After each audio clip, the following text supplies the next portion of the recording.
esityksen tänä iltana yhtye nimeltään Gandalf, ja olen tässä jo etukäteen sanonut, että minusta ei ole kovinkaan miellyttävää haastatella kavereita tai semmoisia ihmisiä, jotka on tuntenut jo pitemmän aikaa, mutta toivotaan, että saamme tästä mahdollisimman objektiivisen haastattelun. Paikalla ovat herrat Österman ja Nyberg. Ensimmäinen kysymys. Pitääkö olla ruotsinkielinen sukuniminen, kun pääsee Gandalfiin soittamaan? Pitää. Tietysti. Olisi kaikkien muidenkin nimet sitten ruotsinkielisiä? Ei, mutta ne vaihdetaan ihan piakkoon. Gandalfin ensimmäinen albumi on nimeltään Deadly Fairy Tales, ja sitä muistaakseni on tehty yhtä kauan kuin sitä kuuluisaa Iisakin kirkkoa, joka poltettiinkin välillä. Kuinka kauan tähän nyt oikein meni? Ehkä tätä tehtiin vielä vähän pidempään. Se on jees. Siinä itse asiassa tätä levyä ei ole tehty kovinkaan pitkä aika, koska me tehtiin yksi levy viime vuonna, joka kulki nimellä Live to Suffer, joka tehtiin himyyhteyksistä tunnetun Hiili Hiilesmaan johdolla. Ja sitten sen levyn kanssa kävi vaan sitten niin sanotusti ohraisesti, että se mitä haettiin, niin sisältö ei vastannut sitä mitä haettiin, joten erinäisten mieliajatusten vaihtojen jälkeen päätettiin, että ei julkaista koko levyä, ja sitten siinä oli kaikennäköisiä levyyhtiösotkuja myös siinä, joten pitemmittä puhetta, niin se edellinen firma meni konkkaan, mikä meidän kohdalta oli onni, että päästiin tekemään tätä levyä uusiksi. Ja tää on sille aika totaalisesti uusi paketti, että vaan puolet matskusta on siitä, mitä olisi ollut tuolla edellisellä, ja loput on uudempaa materiaalia, niin sanotusti. Niin joo, levyyhtiöhän näyttää olevan varsin ansiokas earache, tai oikeastaan heidän joku tämmönen uusi alamerkki, Wicked World. Oliko kilpailu kovaa Gandalfin levytyssopimusta rustattaessa? Mun mielestä oli aika mielenkiintoista siinä mielessä, että tää niinku konkurssiin mennyt levyyhtiö, kun he sai kuulla, että niinku Erik olisi kiinnostunut, niin sitten alkoi käymään tällaisia fakseja, että ne alkoi ilmoittelemaan Erikille että mitä se, että he oli tehnyt 3 levyn mittaisen sopimuksen meidän kanssa, josta he oli niinku laskenut, että he ansaitsisivat 400 000 puntaa näiden 3 levyn myötä, ja ensimmäinen levy tuottaisi 100 000 puntaa, mutta että he olisivat valmiita myymään tämän meidän masterin 50 000 punnalla meidän oikeudet. Josta bändi olisi saanut ehkä 1000 markkaa. Ei olisi tuoppiinkaan riittänyt rahat. Karavaani kulkee ja koirat haukkuu. Onko Gandalfille tullut sitten niin paljon haukkuja tässä vuosien mittaan? Onhan teillä nyt ollut kuitenkin tämmöinen underground-meininki tässä siinä mielessä, että keikkaa on tehty ja 100 demoa ja muuta vastaavaa.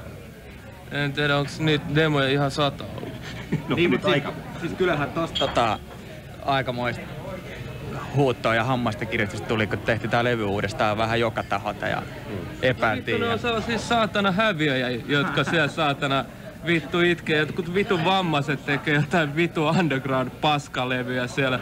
Ja nämä terveiset voidaan osoittaa ihan tiettyihin osoitteisiin, joiden nimet nyt jääköön sanomaan. En mä nyt jaksa alkaa siellä. Siis jumalauta, tää on ihan siitä. No nimenomaan, mutta siis meitä kiinnostaa saatana laatu. Siis niin, jos siellä on rinnakkain joku vittu tavallisella 4 mankala tehty paska black metal vammainen vitu loser-levy. Ja sitten rinnastetaan sellainen niin kunnon studiossa tehty äänite, jossa hyvät vakuuttavat soundit. Jos sä vertaat esimerkiksi Dimmu Borgiriin, Covenantti, sitten tällaisiin vitu köyhiin loseribändeihin, mitä sieltä tulee tekee jollakin vitu treenikämpässä jollekin kämäselle mankalle. Ja sit sun pitäis heittää sama määrä massia niistä levyistä, niin on se nyt vittu aika järjettä, että jos joku siitä alkaa kitisee, niin ampukaa itteensä vitu juntti.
suurimman osan kappaleista on säveltänyt herran nimeltä Nalle näiden kansien mukaan. Sävellätkö rummuilla? Ei kun xylofonilla ja pippelillä. Niillä tulee ihan hyvin erilaisia jänniä mieleyhtymiä. Kun säveltää tarpeeksi pitkään, niin lopussa kiitos seisoo. Et kyllähän tässä on tullut sävelletty jo vuosikaudet ihan niin kuin jos... Miten olet mielestäsi kehittynyt säveltäjänä? En mä tiedä, se on ihan mielenkiintoista silleen, että kun kokemus... Sanoit, että sä sävelät fiiliksellä. Sitä säveltää... Fiilispukki. Joo. Mä mietin just sellaisen... Inside joke. Ja niin, tätä on... Ehkä kuulijat ei ymmärrä tästä hölynpölystä yhtään mitään, mutta että... En tiedä. Tuossa on helvetin hyviä biisejä. Mun mielestä tuossa on 10 helvetin kovaa biisiä. Ei sit silleen tarvii vaikea lähteä erittelemään, koska itse pystyy seisomaan noiden kaikkien takana siinä yhtään sellaista, joka kuulostaisi omissa korvissa jotenkin hätäisemmältä tai heikommalta kuin joku toinen. Sitten totta kai sieltä on sellaisia kappaleita, jotka erottuu ehkä tarttuvuudessaan enemmän muista, mutta... Ja just mikä tärkeintä on taiteilevalle taiteilijalle, niin että se ei kuulosta miltään sellaiselta, mitä olisi jo markkinoilla. Joo. No siis on totta kai tuolla pöllitty juttu, että sehän on nimenomaan se, että hyvät lainaa ja parhaat varastaa. Et en mä tiedä, ei kukaan vielä hokannut, että mistä kaikkialta sieltä juttuja aina blokataan, mutta kyllähän niitä luonnollisesti se on sitä säveltämistä. Että... Muistelen Österman, että jossain vaiheessa Gandalfilla meni vähän kehnommin, ainakin muistelen jotain näitä demoja, mitä julkaisitte, että oli vähän semmoista turhautumista jossain vaiheessa. Kundit ei tullut treeneihin, ei ollut oikein uskoa. No, nämä on ilmeisesti nyt kuitenkin taakse jäänyttä aikaa. En mä muista. No kyllä se jossain kirjelmässä valitit, että rupesi vaan niinku toi kuppi maistumaan ja sitten siinä mielessä.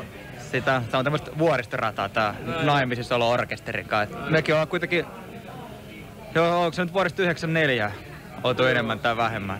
Niin kyllä sitä 4 vuodessa kerkee. Kaiken näköistä tapahtuu. Pitkät kesälomat ja muut. Näin on. Pitkää lomaa. Näin on. No onko näissä teksteissä mitään syvällistä? Tässä ei nyt ole tekstiliitettä, mutta oletko purkanut sisintäsi näihin sanallisiin anteihin?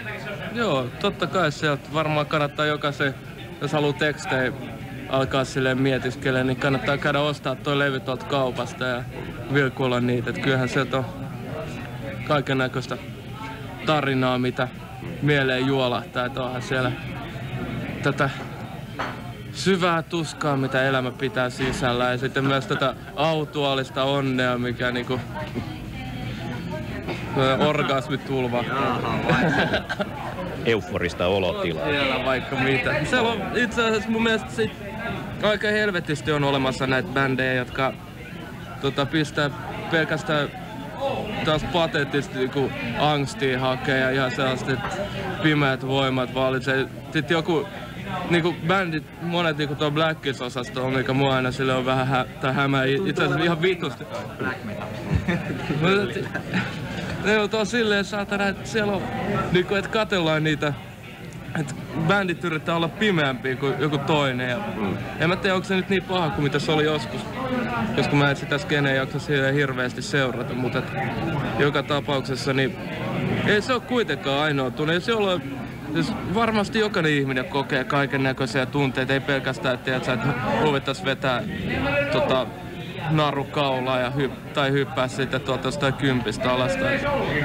Et jos sellaisia fiiliksiä on, niin miksei sitä tehnyt sitä jo. Et totta kai elämään kuuluu kaikennäköisiä fiiliksiä ja vaikka tuolla on kaikennäköisiä angstisia juttuja, niin on siellä myös sellaisia positiivisimpiakin fiiliksiä ihan niin kuin elämässä. Niin, Österman. Puhutaanpa sitten vähän toimittamisesta, koska olet, sanoisinko, ansioitunut silläkin saralla tässä vuosien mittaan.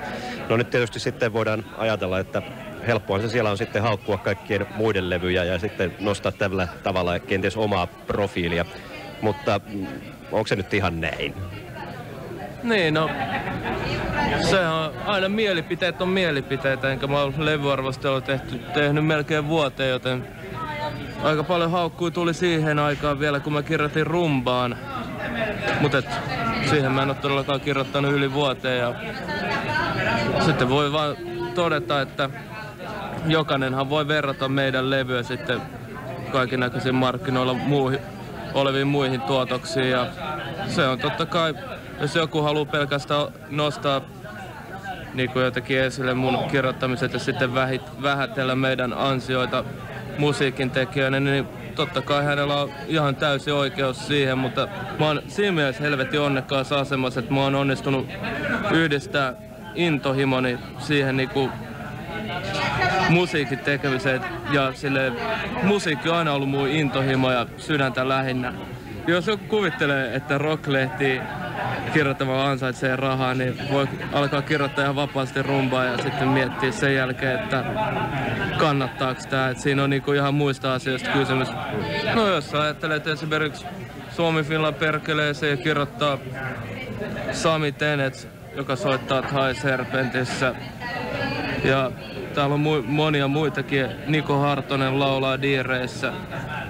Mitäs muita täällä on? No, mutta siis pointtina on kuitenkin, kyllähän silloin alkuaikaan rumpaa kirjoitit niin aika tylyä tekstiä väliin jostain orkesterista. Siitä se varmaan on niin juontanut juuressa. Se oli kuitenkin vain yhden ihmisen mielipide.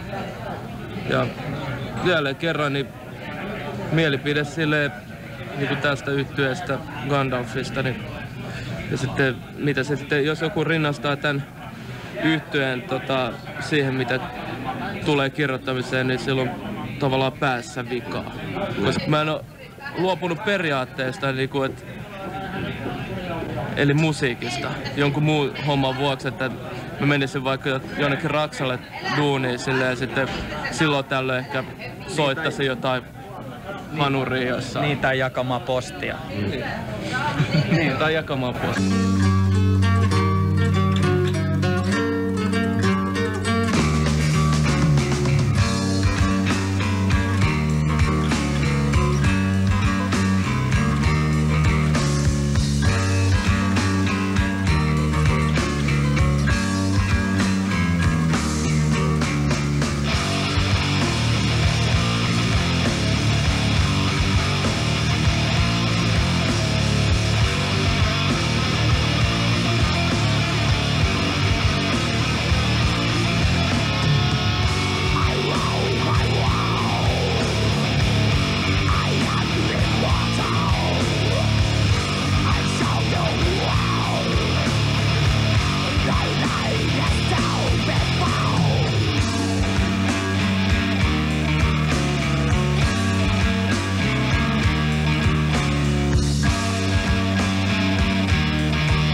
sanailemassa Nalle Österman rummut ja Timo Nyberg darra.